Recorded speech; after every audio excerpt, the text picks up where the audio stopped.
अस्मद्गुरुभ्यो नमः। श्रीरङ्गसिंहगिरिदेशिकपादसेवा प्राप्ताखिलद्रविडवेदरहस्यजातं श्रीगौतमान्वयजमाश्रितभागतेयं गोपालदेशिकमहं शरणं प्रपद्ये। श्रीमद्गौतमवंशनायकमणेर्गोपालसूरेसुतं तत्पादाम्बुजलब्धयुग्मनिगमान्तार्थं सुशीलं सदा सद्विद्याविनयादिसद्गुणनिधिं स्वाचार्यनिष्ठान्वितं वन्दे वैष्णवभूषणं तमनघं श्रीरङ्गरामानुजं कौशिकान्वयसञ्जातं वेङ्कटार्यतनूभवं वेदान्ताचार्यसच्छिष्यं मुडैवर्लुगुरुं भजे। कन्दाडवंशसञ्जातं रङ्गाचार्यतनूभवं गोपालाचार्यसच्छात्रं गोपालगुरुमाश्रये। श्रीमान् वेङ्कटनाथार्यः कवितार्किककेसरी वेदान्ताचार्यवर्यो मे सन्निधत्तां सदा हृदि। रामानुजदयापात्रं ज्ञानवैराग्यभूषणं श्रीमद्वेङ्कटनाथार्यं वन्दे వేదాంతదేశికం।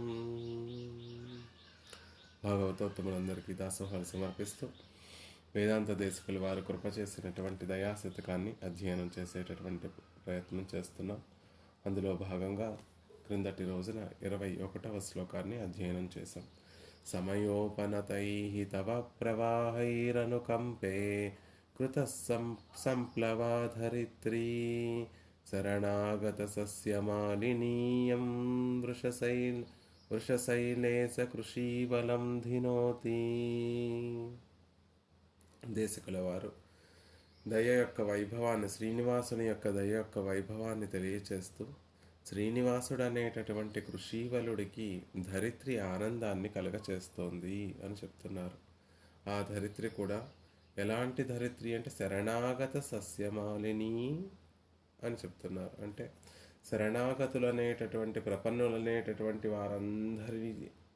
వారందరూ అనేటటువంటి మాలను సస్యములు అనేటటువంటి మాలను ధరించినటువంటి ఆవిడంటే లోకంలో భగవత్ కృప చేత ప్రపన్నులు అధికమయ్యారు. ఆ అధికులందరినీ కూడా ధరిస్తున్నటువంటి ఈ భూమి శ్రీనివాసునికి ఆనందాన్ని కలుగచేస్తోంది.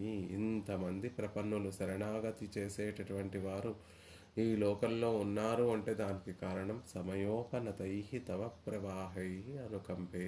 ఓ దయాదేవి, నువ్వు సమయానికి తగినట్టుగా నువ్వు ప్రవహించడం వల్లే ఆయా జీవుల మీద భగవత్కృప పడడం వల్ల ఆయా జీవులు ప్రపన్నులుగా మారి భగవత్ కైంకర్యం పొందాలి అనేటటువంటి అభిలాష కలిగినటువంటి వారై భగవంతుని యొక్క పాదారవిందములను ఆశ్రయించినటువంటి వారే శరణాగతులై ఈ లోకంలో ఉజ్జీవింపబడుతున్నారు. అలాంటి అనేక మందిని ఈ భూమి ధరిస్తోంది. అలా వారందరి చేత అలంకరింపబడినటువంటి భూమి వృషశైలనాథుడికి ఆనందాన్ని కలగచేస్తుంది.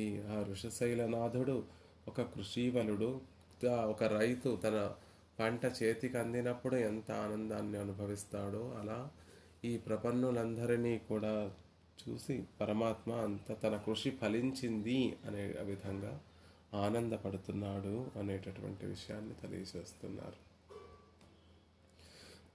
లోకంలో ఉన్నటువంటి సస్యములన్నీ కూడా బాగా వృద్ధి చెందాలి అంటే దానికి మంచి క్షేత్రం అయి ఉండాలి, మంచి నీరు సమృద్ధిగా ఉండాలి, దానిని పోషణ కలిగించేటటువంటి ఎరువులు ఇత్యాది సాధనములు ఉండాలి. అంతేకాకుండా మన ప్రాచీన భారతీయ పద్ధతుల ప్రకారం ఓషధులన్నిటికీ కూడా నాథుడైనటువంటి చంద్రుని యొక్క వెన్నెలలు ఆ పంట మీద పడితే, ఆ క్షేత్రం మీద పడితే అప్పుడు ఆ సస్యములన్నీ కూడా చక్కగా వృద్ధి చెందుతాయి అని ఒక భావన.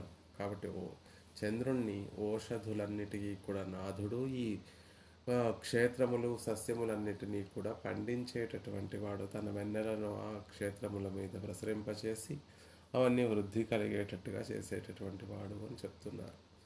అలాగే ఈ సంసారంలో నిమగ్నులయ్యి తాపత్రయాలు అనుభవిస్తున్నటువంటి ఈ జీవులందరూ కూడా శరీరం కలిగినటువంటి వారమే, కానీ ఎలా ఉంది మన పరిస్థితి అంటే బ్రతికి ఉండి కూడా భగవద్ అనుభవం లేనటువంటి వారిగా ఉన్నాం. కాబట్టి అలాంటి వారందరికీ కూడా మృత సంజీవినిగా ఉన్నటువంటి వాడు శ్రీనివాసుడు. తిరువేంగడం మీద వేయించేసి ఉన్నటువంటి ఆ తిరువేంగడముడయ మృత సంజీవినిగా వేయించేసి ఉన్నటువంటి వాడు అలా మనందరికీ కూడా మళ్ళీ బ్రతికిస్తున్నాడు. మళ్ళీ తన కైంకర్యాన్ని, తన అనుభవాన్ని మనకు అందించి మనల్ని బ్రతికిస్తున్నాడు. అసలు ఆ పరమాత్మ అప్రాకృతమైనటువంటి తిరుమేనితోటి తిరువేంగడం మీద వేయించేసి ఉండడానికి కారణం దయయే, భగవంతుని యొక్క కృపయే అని తర్వాత శ్లోకంలో అందంగా అనుగ్రహిస్తున్నారు. పరమాత్మ యొక్క అర్చావతార వైభవాన్ని అందంగా ఒక అద్భుతంగా, ఆశ్చర్యంగా ఒక సమన్వయం చేత చెప్తున్నారు. కలశోధది సంపదో భవత్యాః కరుణే సన్మతిమంధ సంస్కృతాయాః అమృతాం సమవైమి దివ్యదేహం మృత సంజీవన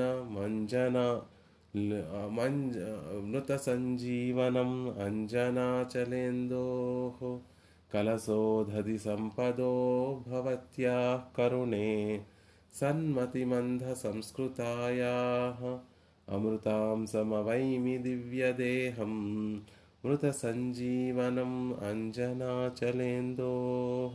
ఇందులో కూడా కరుణే, కరుణ ఓ దయాదేవి అని సంభావన చేస్తూ అంజనాచలేందోః, అంజనాచలం మీద వేయించేసి ఉన్నటువంటి ఇందుహు చంద్రుడి వంటి వాడు శ్రీనివాసుడు. అంజనాద్రి మీద గొప్పగా చంద్రుడిలాగా వెలిగిపోయే ప్రకాశించేటటువంటి శ్రీనివాసుని యొక్క మృత సంజీవనం దివ్యదేహం, ఆయన ప్రాకృతమైనటువంటి ఆ దివ్యమంగళ విగ్రహం ఎలాంటిది అంటే సంసారులందరికీ కూడా మృత సంజీవనం వంటిది. సంసార తాపాలు అనుభవించేటటువంటి వారందరికీ కూడా, ఈ దుఃఖాన్ని అనుభవిస్తున్నటువంటి వారు, లేకపోతే శాస్త్రం పట్ల ఒక విశ్వాసం లేకుండా, భగవద్ అనుభవం లేకుండా పరిభ్రమించేటటువంటి మనమందరం కూడా ఒక్కసారి శ్రీనివాసుణ్ణి సేవిస్తే, ఆయన దివ్యమంగళ విగ్రహాన్ని సేవిస్తే మళ్ళీ ఆ భగవద్ అనుభవం అనేటటువంటిది పరిపూర్ణంగా లభించింది. ఆ అరక్షణమో ఒక్క క్షణమో పరమాత్మని సేవిస్తే, శ్రీనివాసుని సేవిస్తే కోల్పోయినటువంటి ఆ అనుభవం అంతా మళ్ళీ తిరిగి లభించింది అనేటటువంటి భావన కలుగుతుంది. కాబట్టి మృత సంజీవనం దివ్యదేహం, అప్రాకృతమైనటువంటి ఆ దివ్యమంగళ విగ్రహం సంసారులకి మృత సంజీవనం వంటిది. ఆ దివ్యమంగళ విగ్రహం ఎలా ఆవిర్భవించింది అంటే కలశోధది సంపద, కలశోధది పాల సముద్రం యొక్క సంపద అంతా కూడా కలిగినటువంటిది దయాదేవి. సత్మతి మంద సంస్కృతాయా, భగవంతుని సంకల్పం అనేటటువంటి మందరగిరి కవ్వం చేత, లేకపోతే సజ్జనుల యొక్క ప్రార్థన, భాగవతోత్తములు మంచి మనసు కలిగినటువంటి వారి యొక్క ప్రార్థన అనేటటువంటి కవ్వం చేత చిలకబడి భవత్యాహ నీ యొక్క అమృతాంశం అవైమి, సుధాసారంగా అంటే ఇక్కడ దయను ఒక అమృత పాల సముద్రంతో అభివర్ణిస్తూ, ఆ దయ అనేటటువంటి పాల సముద్రంలో భగవంతుని యొక్క సంకల్పము అనేటటువంటి కవ్వంతో మధిస్తే, లేకపోతే సత్పురుషుల యొక్క ప్రార్థన, సత్పురుషుల యొక్క విన్నపము అనేటటువంటి ఒక కవ్వం చేత మధిస్తే అందులోంచి ఆవిర్భవించినటువంటి అమృతమే భగవంతుని యొక్క అర్చా తిరుమేని అనేటటువంటి విషయాన్ని అందంగా తెలియజేస్తున్నారు. ఓ దయాదేవి, అంజనాదీశ్వరుడు అంజనాద్రి నాథుడు అనేటటువంటి పూర్ణచంద్రుడిలాగా ప్రకాశించేటటువంటి ఆ శ్రీనివాసుని యొక్క అప్రాకృతమైనటువంటి ఆ దివ్యమంగళ విగ్రహం సంసారులందరికీ కూడా మృత సంజీవనం వంటిది. మళ్ళీ బ్రతికించి జీవింపచేసేటటువంటి మృత సంజీవని. ఇది ఈ లోకానికి ఎలా అందింది అంటే, నువ్వు పాల సముద్రం వంటి దానివి, క్షీరసాగర సంపదంతా కూడా కలిగినటువంటి దానివి. ఆనాడు పరమాత్మ క్షీరసాగరాన్ని మదించాడు అంటే దానికి కారణం దయే. కాబట్టి ఆ క్షీరసాగరం నుండి ఆవిర్భవించినటువంటి అన్నీ కూడా దయాదేవి యొక్క సంపదయే అని చెప్తున్నారు. అలా దయాదేవి క్షీరసాగరం నుండి వచ్చినటువంటి సంపదలన్నిటినీ కూడా కలిగినటువంటి దానివి. అలాంటి నిన్ను భగవత్ సంకల్పం అనే లేకపోతే సత్పురుషుల యొక్క బుద్ధి అనేటటువంటి కవ్వం చేత చిలకగా అందులోంచి ఆవిర్భవించిందే శ్రీనివాసుని యొక్క దివ్యమంగళ విగ్రహము. దయ అనేటటువంటి పాల సముద్రం నుండి ఆవిర్భవించినటువంటి అమృతాంశమే పరమాత్మ యొక్క దివ్యమంగళ విగ్రహము అని అందంగా తెలియచేస్తున్నారు. ఆగమ శాస్త్రం ప్రకారం పెరుమాళ్ళు 5 విధాలుగా వేయించేసి ఉంటారు. మొదటిది పరత్వము. పరమపదంలో పెరుమాళ్ళు వేయించేసి ఉండేటటువంటి స్థితిని పరత్వము అంటారు. ఆవరణ జలం బోలే పరత్వం. ఆవరణ జలం అండకటాకానికి అంటే ఈ బ్రహ్మాండాలన్నిటినీ కూడా కొంత జలం ఆవరించి ఉంటుంది, చుట్టుకొని ఉంటుంది. జలం అంతా కూడా ఈ లోకాలన్నిటికీ పైన జలం కొంత వరకు ప్రవహిస్తూ ఉంటుంది. ఆ ఆవరణ జలంలాగా పరత్వం ఉంటుందండి. ప్రకృతి మండలానికి అవతల 10 రెట్లు అధిక 10 రెట్లు అంటే ప్రకృతి మండలం ఎంత ఉంటుందో దానికి 10 రెట్ల వైశాల్యంలో ఈ ఆవరణ జలం అంతా కూడా ఉంటుంది. ఆ ఆవరణ జలం లాంటిది పరత్వం. పెరుమాళ్ళు వైకుంఠంలో వైకుంఠేతు పరే లోకే శ్రీయాసార్థం జగత్పతి ఆస్తే విష్ణురచింత్యాత్మా భక్తైర్భాగవతై సహా. వైకుంఠనాథుడు పరమపదనాథుడు. పరమపదంలో శ్రీయాసార్థం జగత్పతి జగన్నాథుడైనటువంటి ఆ స్వామి లక్ష్మీదేవితోటి భక్తైర్భాగవతై సహా నిత్యసూరులతోటి ముక్త పురుషులతోటి సర్వదా సేవింపబడుతూ ఆనందమయుడై ఆనందాన్నంతటినీ కూడా అందరికీ అనుభవింపచేస్తూ ఉండేటటువంటి ఒక వైభవం పరమపదంలో ఉండేటటువంటి పరత్వము. ఆయనకే పరవాసుదేవుడు అని తిరునామం. ప్రపన్నులు శరీరాన్ని విడిచిపెట్టిన తర్వాత అర్చరాది మార్గంలో వెళ్ళి ఆ విరజానది దాటిన తర్వాత అక్కడ ఉపయోగపడేటటువంటి విషయం పరత్వము. ఆ పరత్వము ఈ లోకంలో లభించదు, ఈ లోకంలో అనుభవించలేము ఆ పరత్వం యొక్క వైభవాన్ని. రెండో విధానం ఏమిటి? రెండో వైభవం ఏమిటంటే వ్యూహం. పార్కడల్ పోలే వ్యూహం. పాల సముద్రంలో ఉండేటటువంటి వేయించేసి ఉండేటటువంటి స్థితిని వ్యూహమూర్తి. అది కూడా ఎలా వర్ణిస్తున్నారు అంటే అది ఆవరణ జలం అయితే ఇది పాల సముద్రం వంటిదండి. ప్రకృతి మండలంలోనే ఉంటుంది, లీలా విభూతిలోనే ఉంటుంది పాల సముద్రం కూడా. కానీ అక్కడికి అందరూ వెళ్ళగలరా? అందరికీ సాధ్యమవుతుందా అక్కడికి వెళ్ళి పెరుమాళను సేవించడం అంటే? ఎవరో సనక సనందాది మహర్షుల వంటి మహనీయులకు తప్ప బ్రహ్మాది దేవతలకి కూడా సేవించడానికి శక్యం కానటువంటిది ఈ పాల సముద్రంలో ఆ వ్యూహమూర్తి యొక్క వైభవం. కాబట్టి కడల్ పోలే వ్యూహం ఉన్నప్పటికీ కూడా అది ప్రయోజనం లేనటువంటిది. విభవం పెరుక్కార్ పోలే విభవంగల్. వర్షాకాలంలో ప్రవహించేటటువంటి నదుల వంటివి రామకృష్ణాది అవతారములు. పెద్ద వర్షం వస్తే అధికంగా ఒక ప్రవాహం ఉంటుంది, అది వర్షాకాలం అయిపోగానే మళ్ళీ ఆ ప్రవాహం కనిపించదు. శ్రీరంగంలో కావేరీ నదీ తీరానికి వెళ్ళి అది అందులో అవగాహించాలి అని మనం కనుక భావన చేస్తుంటే ఏదైనా వర్షాకాలంలో మాత్రమే ఆ నీరు సమృద్ధిగా ఉంటుంది. మిగిలినటువంటి సందర్భాల్లో అంత నీరును మనం చూడం. కృష్ణానదిలో అయినా ఎక్కడైనా కొన్ని నదులలో ఆయా ఋతువులలో ఆయా సమయాలలో ఉండేటటువంటి నీరుతోనే ఎక్కువ సమృద్ధిగా ఉంటుంది. మిగిలినటువంటి సమయాలలో నీరు లేకుండా ఉంటుంది. కాబట్టి విభవ అవతారాలు కూడా ఆయా సందర్భాలలో ఈ లోకంలో ఉన్నటువంటి జీవుల్ని మాత్రమే తరింపచేసినటువంటి వైభవములు. కాబట్టి రామకృష్ణాది అవతారాలు అయ్యో మేము రాముణ్ణి చూడలేకపోయాము, కృష్ణుణ్ణి చూడలేకపోయాము అంటే అది ఆయా సమయానికి అది అనుగుణంగా ఉన్నటువంటి అవతారము. ఇంకొకటి అంతర్యామి. హృదయంలోనే ఉండి అందరినీ నియమనం చేసేటటువంటి పరమాత్మ అంతర్యామిత్వము. భూగత భూజలం బోలే అంతర్యామిత్వం. ఈ అంతర్యామిత్వం ఎలా ఉంటుంది అంటే భూమిలో ఉండేటటువంటి నీరులా ఉంటుంది. మనం నిల్చున్న చోటు కిందే భూమి ఉంటుంది. ఆ భూమిలో కూడా నీరు ఉంటుంది. కానీ ఏం ప్రయోజనం?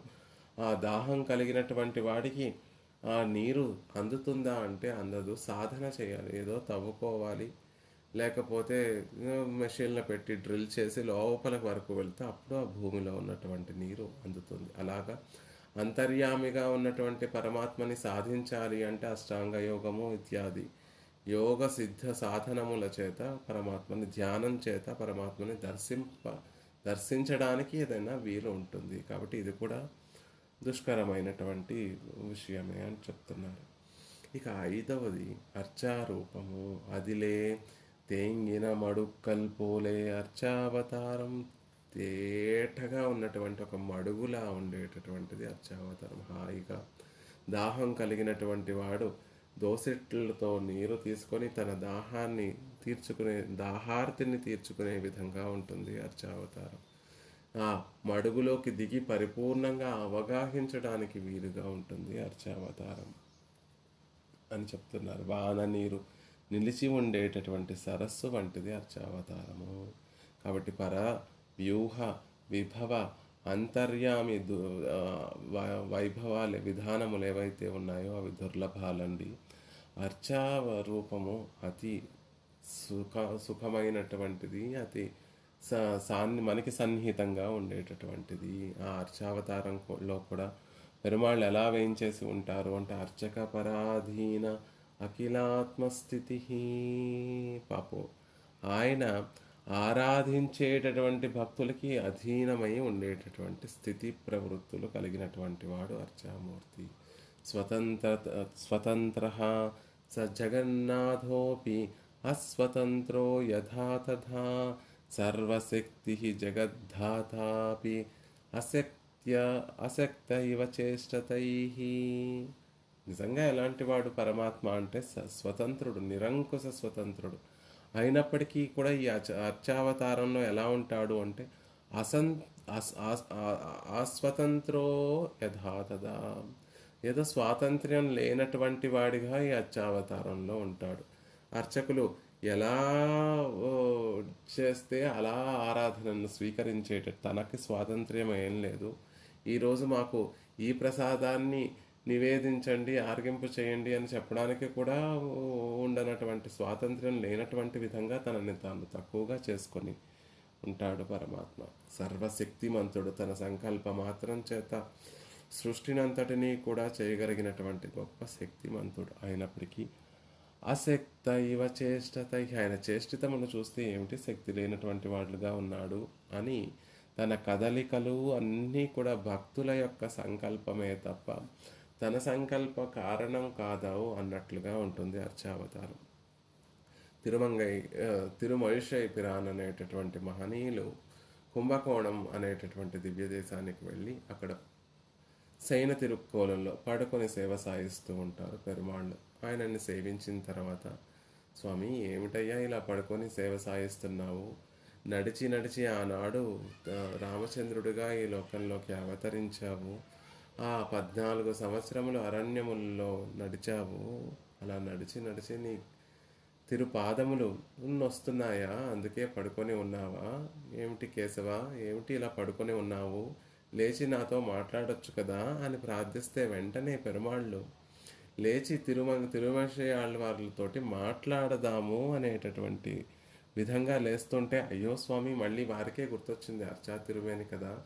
అర్చా సమాధిలో ఉన్నటువంటి స్వామి కదలకూడదు, మాట్లాడకూడదు కదా. వాజి కేశవ, వాజి, నీకు మంగళాశాసనం అయ్యా, లేవకు నీకు మంగళాశాసనము అని చెప్తే పెరుమాళ్ళు అలాగే ఉండిపోయారట. అందుకే ఇప్పుడు కుంభకోణంలో వెళ్ళి మనం పెరుమాళ్ళని సేవిస్తే కొంచెం లేస్తున్నట్టుగా పెరుమాళ్ళు సేవ సాగిస్తారు.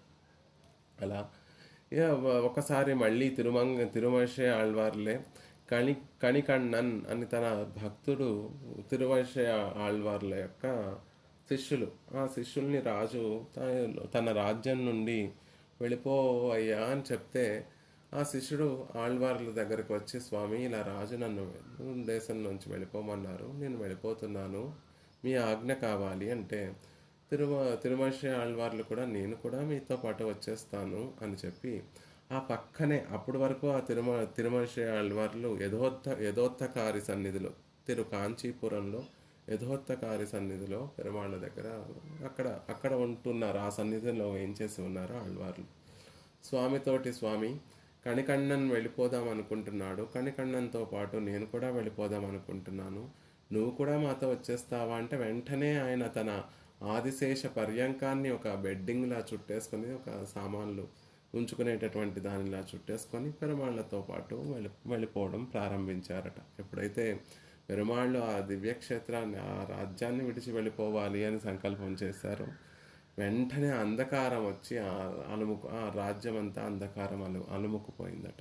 వెంటనే రాజుకు భయం వేసి, దీనికి అంతటికీ కారణం ఏమిటంటే, మీరు కణికన్నన్ భాగవతోత్తమైనటువంటి కణికన్నన్కి అపచారపడ్డారు, దాంతో పెరుమాళ్ళు కూడా ఈ క్షేత్రాన్ని, ఈ దేశాన్ని విడిచి వెళ్ళిపోతున్నారు అంటే వెంటనే పరుగున వచ్చి కణికన్నన్ పాదాల మీద పడి క్షమించమని అడిగి ఆళ్వార్లని క్షమాప్రార్థన చేస్తే, మళ్ళీ కణికన్నన్ ఈ ఆదేశంలోనే ఉండాలని నిర్ణయించుకుంటే ఆళ్వార్లు కూడా మళ్ళీ యథావిధంగా యథోద్ధకారి సన్నిధికి వెళ్ళాలి అని ఆలోచన చేస్తే, పెరుమాళ్ళతో అంటున్నారు, స్వామి కణికన్నన్ మళ్ళీ రాజ్యంలోనే ఉండాలని అభిలషిస్తున్నాడు, మేము కూడా ఇక్కడే ఉండాలనుకుంటున్నాము, నువ్వు కూడా యథావిధంగా మళ్ళీ నువ్వు ఇదివరకులా సేవ సాయించాలి అంటే మళ్ళీ పరమాత్మ చుట్టుకున్నటువంటి ఆదిశేష పర్యంకాన్ని మళ్ళీ విధంగా చేసి దాని మీద శయనించి సేవ సాయించాలి. యథోత్తకారి సొన్నవణ్ణం செய்த పెరుమాళ్, చెప్పిన విధంగా చేసేటటువంటి పెరుమాళ్ళు.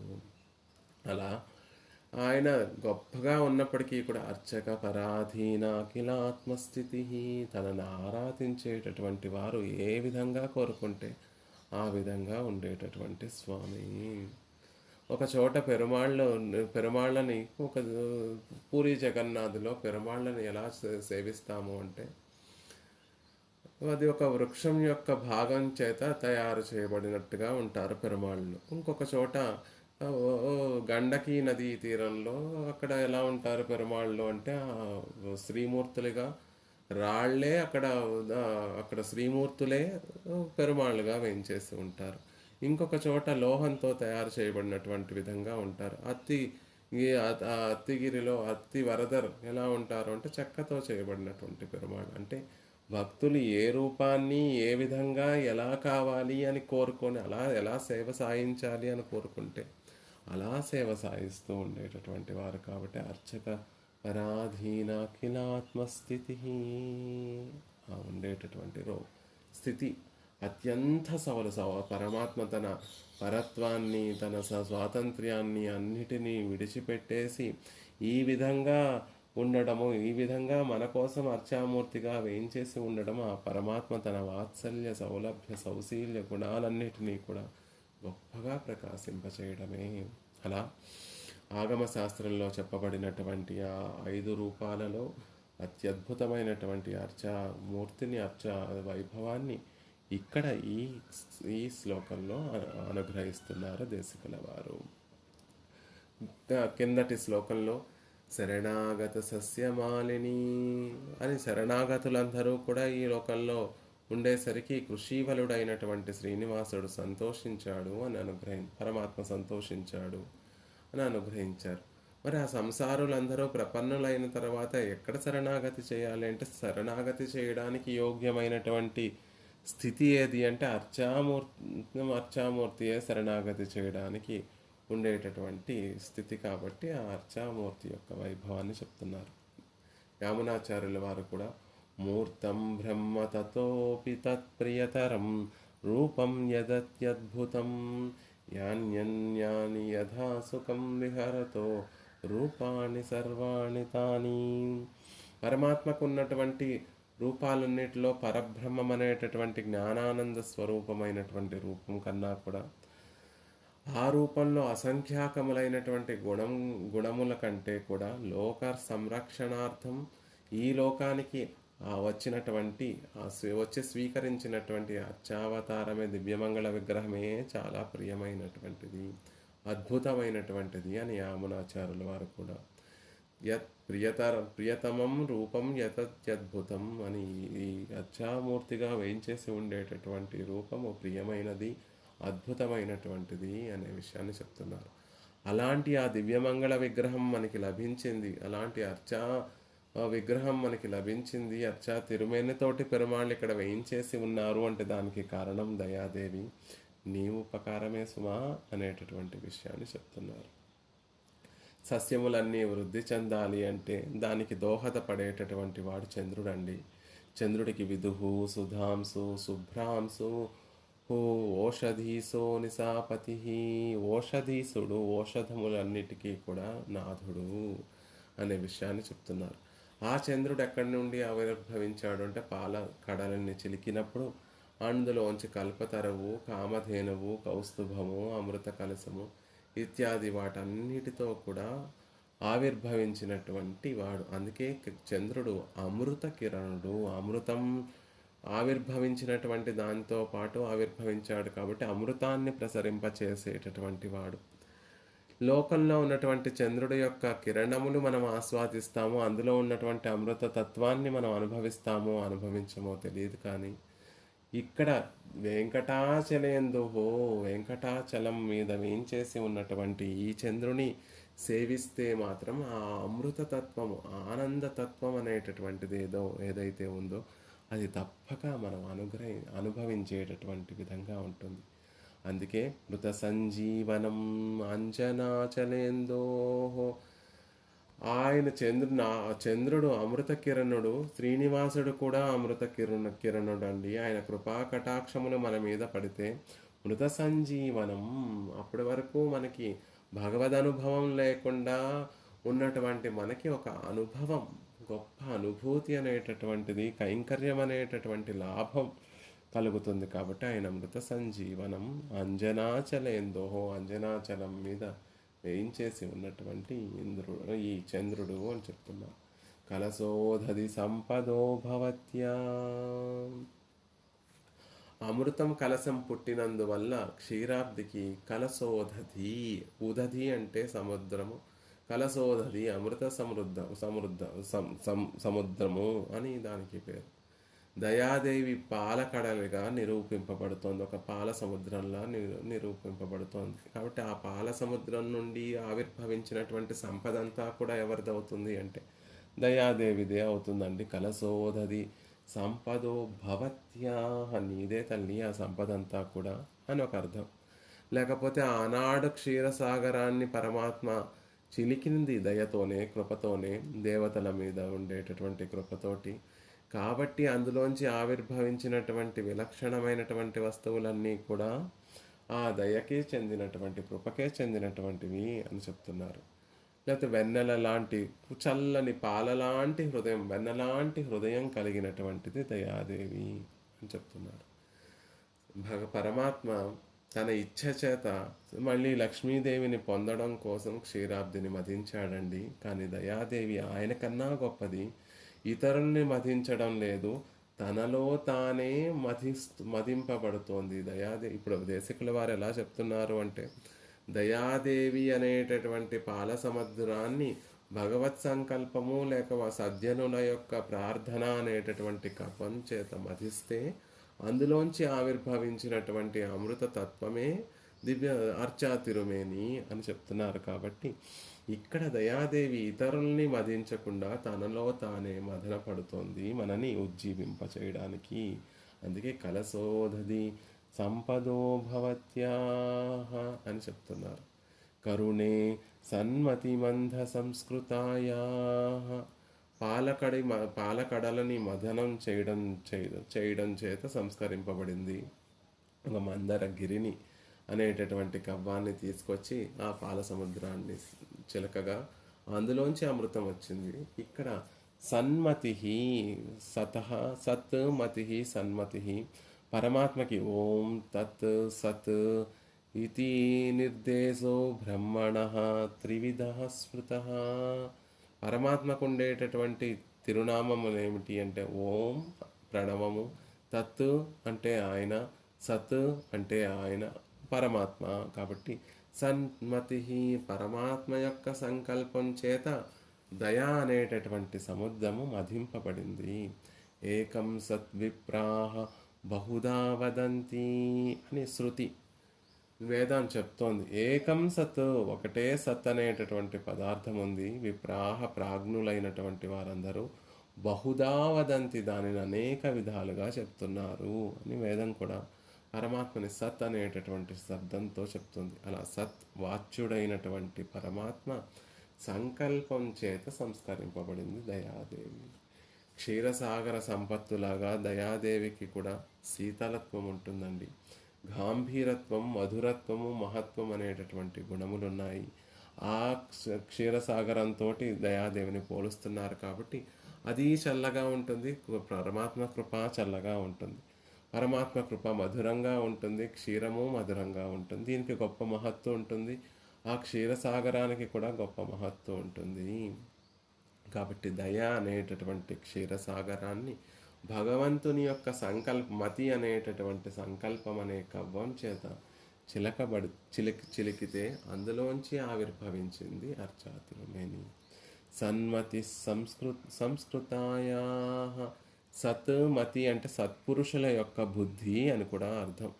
మనం ఈ లోకంలో పెరుమాళ్ళు వేయించేసి ఉన్నటువంటి క్షేత్రములన్నీ కూడా మనం సేవిస్తే వాటి పురాణాలు, వాటి విషయాన్ని, వాటి హిస్టరీని కనుక మనం తెలుసుకుంటే ఎలా ఆవిర్భవించింది ఆ క్షేత్రము అంటే, కొంతమంది మహర్షులు తపస్సు చేసి పెరుమాళ్ళని ఇక్కడ నువ్వు ఇలా వేయించేసి ఉండాలయ్యా అని ప్రార్థన చేస్తే ఆవిర్భవించినటువంటివి కొన్ని క్షేత్రములు. కొన్ని దివ్య దేశాలు ఎలా ఆవిర్భవించాయంటే, ఆళ్వార్లు ఆయా క్షేత్రాలలో ఉన్నటువంటి పెరుమాళ్ళకి మంగళాశాసనం చేయడం వల్ల ఆయా క్షేత్రములు దివ్య దేశముగా కొనియాడబడుతున్నాయి. కాబట్టి సత్పురుషుల చేత సంస్కరింపబడినటువంటి సన్మతి సంస్కృతాయా అంటే ఆ ఋషులు, మునులు, ఆళ్వార్ల యొక్క ప్రార్థన చేత పెరుమాళ్ళు ఇక్కడ ఏం చేసి ఆ క్షేత్రాలలో వారందరూ భగవత్ సాక్షాత్కారాన్ని పొంది వారు పొందినటువంటి అనుభవాన్ని తర్వాత తరాల వారు కూడా అనుభవించాలి అనేటటువంటి ఉద్దేశం చేత స్వామి నువ్వు ఇక్కడ ఇలాగే వేయించేసి ఉండాలి అని ప్రార్థన చేస్తే పెరుమాళ్ళు అర్చాతిరుమేనితోటి అక్కడ వేయించేసి ఉన్నారు. కొన్ని స్వయం వ్యక్తం క్షేత్రాలు పెరుమాళ్లే తన దయతో ఆయనే స్వయంగా వేయించేసినటువంటి క్షేత్రములు. కాబట్టి ఇక్కడ సన్మతి, అలా ఋషులు ఆళ్వార్ల యొక్క ప్రార్థన చేత పెరుమాళ్ళు వేయించేశారు. అస్తి బ్రహ్మేతి చ ఏ వేద సతమేనం తతో విదుహు. పరబ్రహ్మ ఉన్నాడు అని తెలిసినటువంటి వాడే బ్రహ్మ సత్పురుషుడండి, బ్రహ్మవిదుడు. అట్టి సత్పురుషుల ప్రార్థన అనేటటువంటి కవ్వం చేత చిలకబడింది దయాసముద్రము. ఆ దయాసముద్రంలోంచి ఆవిర్భవించినటువంటిది ఈ అర్చాతిరుమేని అని చెప్తున్నారు. అంజనాచలేందోహో దయా దయ అనేటటువంటి క్షీరాబ్దిని మదిస్తే అందులోంచి ఆవిర్భవించినటువంటి చంద్రుడు, క్షీరసాగరాన్ని మదిస్తే అందులోంచి ఆవిర్భవించినటువంటి వాడు మనం చూసేటటువంటి చంద్రుడు. దయ అనేటటువంటి ఈ పాల సముద్రాన్ని మదిస్తే ఆవిర్భవించినటువంటి వాడు అంజనాచలేందోహో, అంజనాచలం మీద వేయించేసి ఉన్నటువంటి శ్రీనివాసుడు. ఆ పాల సముద్రంలోంచి ఒక చంద్రుడు ఆవిర్భవించాడు. ఈ పాల సముద్రం దయాదేవి అనేటటువంటి పాల సముద్రం నుండి ఒక చంద్రుడు ఆవిర్భవించాడు. ఈయన అంజనాచలేందోహో, అంజనాచలం మీద వేయించేసి ఉన్నటువంటి చంద్రుడు అని చెప్తున్నాడు. చంద్రుడు సస్యములన్నీ కూడా బాగా వృద్ధి అయ్యేటట్టుగా ఉండేటటువంటి ఓషధీసుడు. కాబట్టి ఈ అంజనాద్రినాథుడు కూడా ఈ లోకంలో ఉన్నటువంటి ప్రపన్నులందరూ కూడా ఇంకా ఉజ్జీవింపబడడానికి కారణమైనటువంటి వాడు అని చెప్తున్నారు. ఆ ప్రాకృతమైనటువంటి చంద్రునికి కళలు పెరగడము తరగడము అనేటటువంటిది ఉంటుందండి. కానీ శ్రీనివాసుడు ఎప్పుడూ కూడా షోడశ కళాపూర్ణుడు, ఎప్పుడూ కూడా కళలన్నీ కూడా పరిపూర్ణంగా కలిగినటువంటి వాడు. సంసారం అనేటటువంటి కాళరాత్రితోటి దుఃఖాన్ని అనుభవిస్తున్నటువంటి మనందరికీ కూడా ఆ అజ్ఞాన తిమిరాన్ని, అజ్ఞానం అనేటటువంటి చీకట్లన్నిటినీ అణిచివేసేటటువంటి పూర్ణచంద్రుడు వెంకటాచలం మీద వేయించేసి ఉన్నటువంటి శ్రీనివాసుడు సుమా అనే విషయాన్ని చెప్తున్నారు. పరమాత్మే భగవద్గీతలో నక్షత్రాణమహం శశి, నేను చంద్రుణ్ణి అని స్పష్టంగా ఆయన చెప్పుకున్నాడు. కాబట్టి వెంకటాచలేందో, వెంకటాచలం మీద వేయించేసినటువంటి చంద్రుడైన అమృతాం సమవైమి దివ్యదేహం మృత సంజీవనం. మృతులు అంటే మరణించినటువంటి వారు. అలా మరణించినటువంటి వారిని బ్రతికించేటటువంటి లక్షణం కలిగినటువంటిది సంజీవని అనేటటువంటి ఔషధ మూలిక. ఆ ఔషధ మూలిక అది అసలు ముందు చక్కగా వృద్ధి చెందాలి అంటే చంద్రుడి కిరణాలు దాని మీద పడాలి. సంజీవని అనేటటువంటి ఔషధానికి దాని వృద్ధికి కారణం ఎవరు అంటే చంద్రుడు. ఇప్పుడు భగవద్ అనుభవం లేకుండా కేవలం సంసారంలో నిమగ్నమైనటువంటి వారందరూ కూడా మృతప్రాయులే. ఆ వారందరినీ కూడా మళ్ళీ బ్రతికించేటటువంటిది భగవద్ అనుభవం. భగవద్ అనుభవం సంజీవని అనేటటువంటి ఔషధం అయితే అది వృద్ధి చెందడానికి కారణం ఎవరవ్వాలి అంటే చంద్రుడు.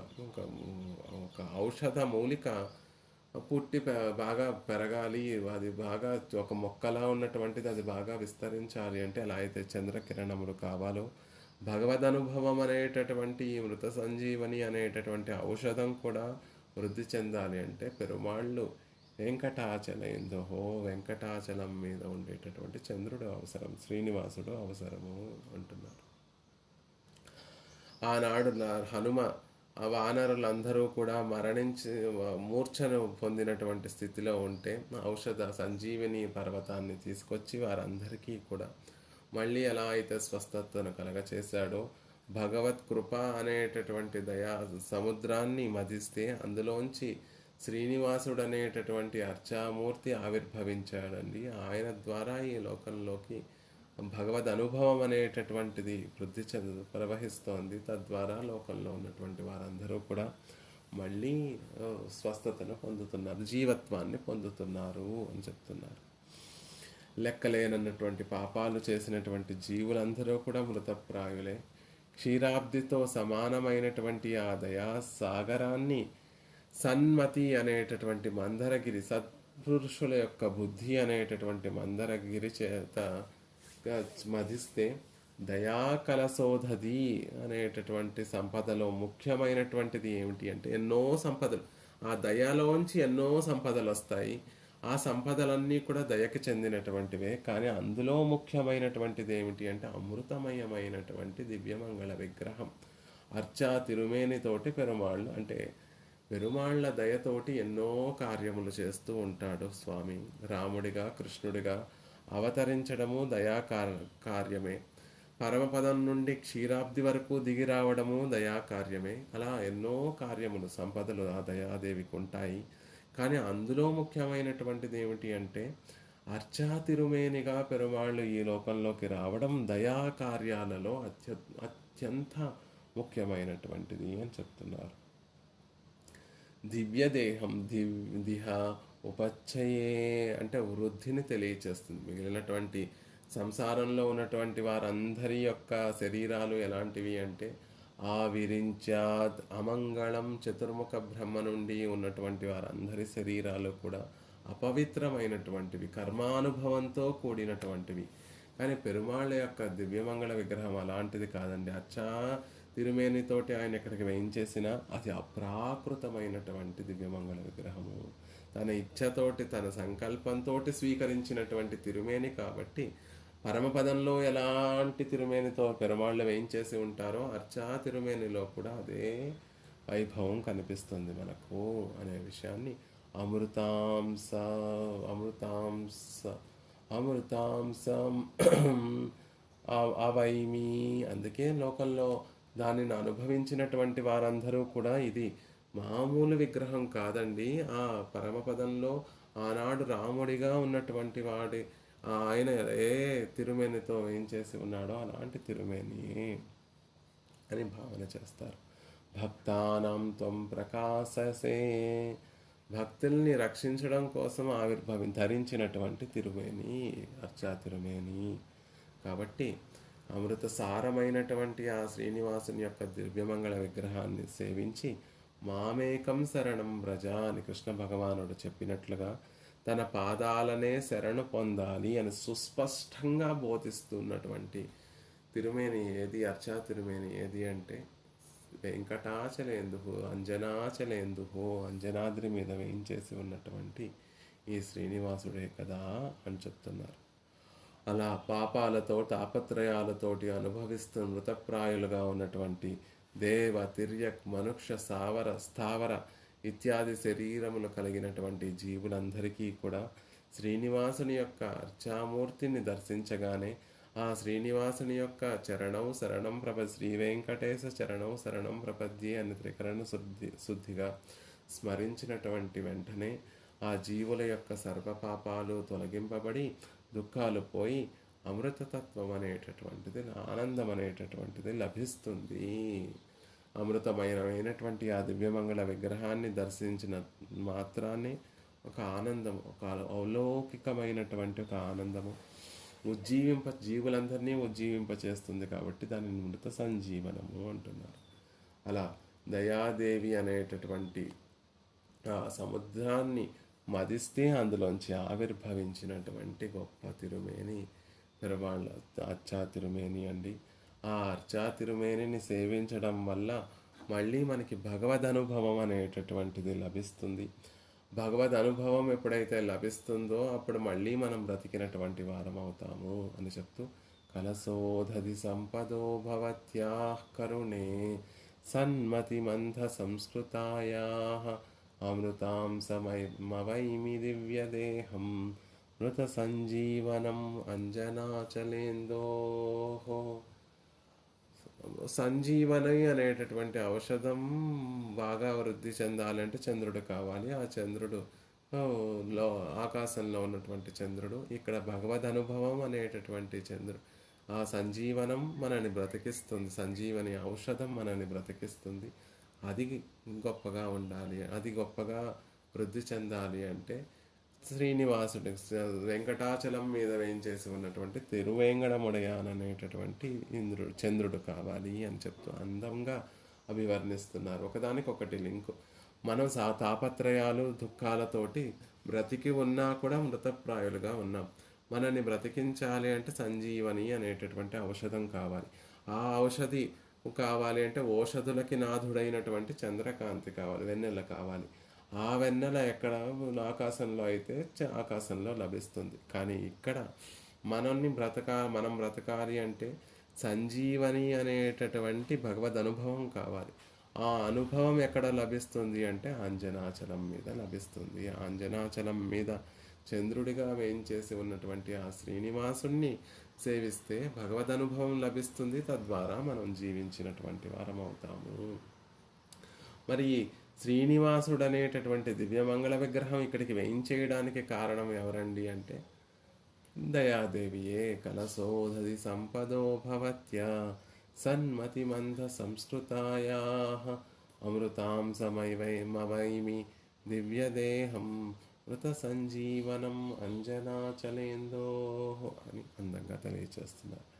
అర్చయన్ను భయ సంసిద్ధం మత్తో విదంత్యభీప్సితం. భాగవతంలో చెప్పబడినటువంటి వారు నన్ను అర్చిస్తూ ఇహలోక సుఖాలను పరలోక సుఖాలు అన్నిటినీ అంటే ఎవరైతే ఈప్సితాలు, ఎవరికైతే కోరికలు ఉన్నాయో, ఈ కోరిక ఏదైనా ఈ లోకంలో సుఖంగా ఉండడానికి కావలసినటువంటి కోరిక ఈ శరీరం పడిపోయిన తర్వాత నిత్యము సుఖంగా ఉండడం కోసం కావాల్సినటువంటి పరమపదం అనేటటువంటి కోరిక రెండూ కూడా ఎలా వాటిని తీర్చుకోగలుగుతారు లోకంలో ఉన్నటువంటి వారు అంటే అర్చయన్ను భయ సంసిద్ధం. అర్చించడం వల్ల, పెరుమాళ్ళని అర్చించడం వల్ల అర్చా తిరుమేనియే మనకు అన్నిటినీ కటాక్షిస్తుంది, ఈప్సితములన్నిటినీ కటాక్షిస్తుంది అనే విషయాన్ని తెలియచేస్తుంది. అలా అర్చామూర్తిగా పెరుమాళ్ళు ఈ లోకంలోకి రావడానికి కారణం ఏమిటంటే దయయే. దయ అనేటటువంటి పాల సముద్రం నుండి ఆవిర్భవించినటువంటి అమృత కలశమే పెరుమాళ్ళు అర్చా తిరుమేని. అందుకే ఆ అమృతం ఎంత గొప్పగా ఉంటుందో ఈ పెరుమాళ్ళు అర్చా తిరుమేనిలో ఉన్నటువంటి పెరుమాళ్ళు కూడా అంత గొప్పగా ఉంటారు. ఆ అమృతము మరణం లేకుండా యవ్వనాన్ని, ఆరోగ్యాన్ని అంటే ఆయుష్ని పెంచే విధంగా ఉంటుంది. మరణం లేకుండా అంటే ప్రళయంలో మళ్ళీ అందరూ సమసిపోవలసిందే. ఆ ప్రళయం వచ్చేంత వరకు దేవతలందరూ కూడా తమ శరీరాన్ని నిలబెట్టుకునేటట్టుగా ఉంటుంది. ఆ సురలోకంలో, ఇంద్రలోకంలో ఉన్నటువంటి అమృతం. ఈ లోకంలో ఉన్నటువంటి పరమాత్మ అనేటటువంటి అమృతం అంతకన్నా గొప్ప అనుభవాన్ని ఇస్తుందండి. ఇక్కడే పరమపద ఆనందాన్ని అనుభవింపచేసేటట్టుగా ఉంటుంది. ఇక్కడ అనుభవించినటువంటి ఆ పరమపద ఆనందాన్ని అనుభవించినటువంటి జీవుడు మరెక్కడికి నేను వెళ్ళను, ఆ పరమపద అనుభవం కూడా నాకు వద్దు, శ్రీరంగంలో అనుభవించేటటువంటి అనుభవమే చాలు అనేటటువంటి విధంగా అంత అమృతమయమైనటువంటి అనుభవాన్ని అనుగ్రహిస్తుంది.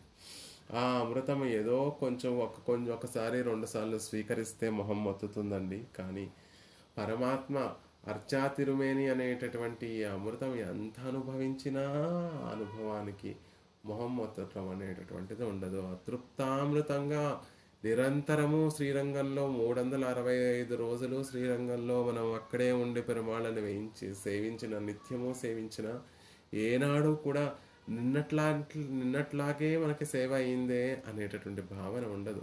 నిన్న ఎలా పెరుమాళ్ళ సేవ సాగిస్తారో అంతకన్నా వైవిధ్యంగా, అంతకన్నా మళ్ళీ నూతనంగా కొత్త అనుభవాన్ని ఈరోజు మనకి తర్వాత రోజు పెరుమాళ్ళు అనుగ్రహిస్తూ ఉంటారు. కాబట్టి తృప్తామృతుడు పరమాత్మ. అలా పెరుమాళ్ళు ప్రాకృతమైనటువంటి ఆ పరమపదాన్ని విడిచిపెట్టి మనని ఉజ్జీవింప చేయడం కోసం అర్చాతిరుమేనిగా ఇక్కడ వేయించేసి ఉండడానికి కారణం దయాదేవి యొక్క కటాక్షము, దయాదేవి యొక్క వైభవము. ఆవిడ వల్లే పెరుమాళ్ళు ఇక్కడ వేయించేసి ఉన్నారు అని చెప్తున్నారు.